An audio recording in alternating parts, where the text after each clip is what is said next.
Assalamualaikum warahmatullahi wabarakatuh. Saya Dinmas Chandra Julika, nomor presensi 13 dari kelas 2B. Pada kesempatan kali ini saya akan menjelaskan secara singkat mengenai indera penglihatan. Berikut ini adalah bagian-bagian dari mata yang terdiri dari superior rectus M, ora serrata, ciliary body, posterior chamber, anterior chamber, kornea, pupil, lensa, viragus body, optic disc, iris, zonules, sclera, inferior rectus M. Selain itu juga ada retina, fovea centralis, central retinal A, optic nervea, central retinal V. Membahas lebih lanjut terkait bagian-bagian dari mata, yang pertama yaitu kornea. Kornea atau selaput bening adalah bagian bola mata yang terletak paling depan dan tembus pandang. Sifat tembus pandang atau transparan ini memungkinkan cahaya untuk masuk dan mencapai layar yang berisi sel-sel penerima cahaya dalam bola mata kita. Sisi luar kornea dilapisi oleh air mata, sedangkan sisi dalamnya terdapat cairan aqueous. Kornea berfungsi untuk melindungi mata serta melakukan pembiasan pada lensa mata. Kornea juga berfungsi menerima seluruh cahaya yang masuk ke mata. Selanjutnya yang kedua yaitu iris. Iris merupakan bagian mata yang mengatur besar kecilnya pupil. Iris juga memberikan warna pada mata seperti hitam dan coklat untuk orang Asia, biru dan hijau untuk orang Eropa. Bagian mata yang ketiga yaitu pupil. Pupil adalah lubang kecil di tengah iris yang berfungsi untuk mengatur banyak cahaya yang masuk ke dalam bola mata. Bila cahaya terlalu terang, maka pupil akan mengecil, dan sebaliknya bila cahaya kurang atau gelap, pupil akan membesar. Besar kecilnya pupil dibentuk oleh iris. Selanjutnya yaitu lensa mata. Lensa mata berfungsi untuk membentuk bayangan pada retina. Bayangan yang terbentuk harus tepat pada retina sehingga dapat terlihat dengan jelas. Untuk mengatur agar bayangan selalu jatuh pada retina, lensa dapat menebal dan menipis disesuaikan dengan jarak benda terhadap mata. Bayangan yang terbentuk pada retina bersifat nyata, terbalik, diperkecil. Kemudian yang kelima yaitu otot akomodasi. Otot akomodasi berfungsi menarik dan mendorong lensa mata sehingga lensa mata dapat menebal dan menipis. Selanjutnya bagian mata yang keenam yaitu retina. Retina merupakan layar pada mata untuk menangkap bayangan yang dibentuk oleh lensa mata. Retina adalah bagian mata yang peka terhadap cahaya. Bagian mata selanjutnya yaitu bintik kuning. Bintik kuning merupakan bagian yang paling peka terhadap cahaya. Bila bayangan suatu benda jatuh pada bintik kuning, benda akan terlihat dengan sangat jelas. Selain bintik kuning, juga ada bintik buta. Bintik buta merupakan bagian yang tidak peka terhadap cahaya. Bila bayangan suatu benda jatuh tepat di bintik buta, maka benda tidak terlihat oleh mata. Selanjutnya yaitu syaraf mata. Syaraf mata berfungsi untuk membawa sinyal-sinyal gambar yang dihasilkan oleh mata ke otak. Selanjutnya yaitu saya tampilkan proses melihat. Untuk proses melihat sendiri diawali dengan cahaya masuk melalui kornea, kemudian dilanjutkan ke aqua oosumor, kemudian dilanjutkan ke pupil, kemudian lanjut ke lensa.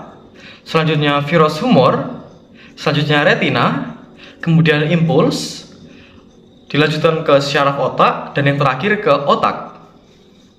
Selanjutnya yaitu palpebra atau kelopak mata. Lubang orbita dilindungi oleh lipatan tipis yang dapat bergerak yaitu kelopak mata atau palpebra yang terletak di depan mata. Visura palpebral merupakan lubang berbentuk elips di antara palpebral superior dan palpebral inferior. Tempat masuk ke dalam fokus konjungtiva. Glandula sebasea bermuara langsung ke dalam folikel bulu mata. Glandula silaris merupakan modifikasi kelenjar keringat, sedangkan konjungtiva adalah membran mukose yang tipis melapisi palpebra. Selanjutnya yaitu aparatus lacrimalis, terdiri atas pars orbitalis yang besar dan pars palpebralis yang kecil, saling berhubungan pada ujung lateral aponeurosis, musculus levator palpebrae superior. Kelenjar ini terletak di atas bola mata bagian anterior dan superior orbita, mempunyai 12 saluran yang bermuara pada permukaan bawah kelenjar dan pada bagian lateral fornix atau lateral konjungtiva. Persyarafan glandula laminaris berasal dari nucleus laminaris dan nervus facialis atau disingkat NVII. Air mata mengalir membasahi kornea dan mengumpul dalam sakus lacrimalis melalui punta lacrimalis, berjalan ke medial, lalu bermuara dalam sakus lacrimalis. Selanjutnya yaitu orbita, adalah rongga berbentuk piramid dengan basis di depan dan apex di belakang. Atap orbita dibentuk oleh pars orbitalis osis frontalis yang memisahkan orbita dengan fossa cranii anterior. Dinding lateral orbita terdiri atas os zygomaticum dan osis sphenoidalis. Sedangkan dasarnya dibentuk oleh facies orbitalis maxillaris. Selanjutnya kita bahas bola mata yang terdiri dari medial rectus atau MR, kemudian lateral rectus atau LR, superior rectus atau SR, inferior rectus atau IR, superior oblique atau SO, inferior oblique atau IO. Kemudian isi dari bola mata adalah media refraksi yang terdiri dari aqueous humor, corpus vitreus, dan lensa. Aqueous humor menyongkong dinding bola mata dengan memberi tekanan dari dalam dan memberi makan pada lensa, serta membuang produk metabolisme karena lensa tidak memiliki pembuluh darah. Selanjutnya, corpus vitreus menambah daya pembesaran mata, menyokong permukaan posterior lensa, dan membantu melekatkan pars nervosa pada pars pigmentosa retina. Dan lensa badan biconcave yang transparan terletak di belakang iris di dekat corpus vitreum dan dikelilingi oleh processus ciliaris. Kemudian untuk kelainan dari mata yaitu miopi, selain itu juga ada hipermetropi, ada presbiopi, juga ada astigmatisme.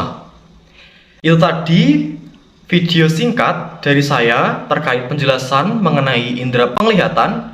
Apabila ada salah-salah kata, saya mohon maaf sebesar-besarnya. Sekian dan terima kasih. Wabillahi taufiq wal hidayah. Wassalamualaikum warahmatullahi wabarakatuh.